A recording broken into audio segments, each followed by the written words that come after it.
Hi everyone, welcome back to my kitchen. Today I am making something absolutely delicious, Paneer Afghani. It's creamy, mildly spiced and perfect for a cozy lunch or dinner. You might have noticed a little change. Yes, I have renamed the channel to Simply Grace's Kitchen. New name, same homely vibes and yummy recipes. Let's get started. I have listed all the ingredients in the description below. Just follow as I am preparing.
Friends, if you are enjoying this video, don't forget to like, comment, share and subscribe to my channel for more easy and tasty recipes.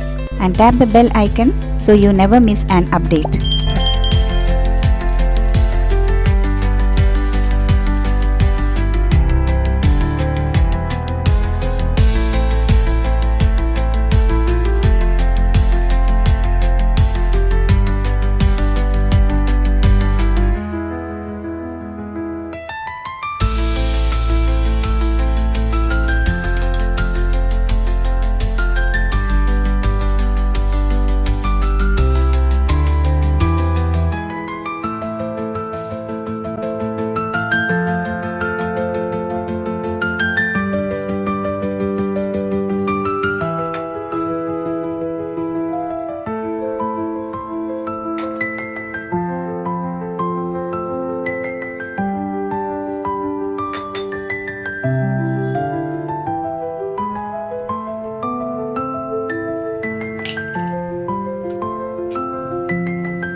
Thank you friends for watching.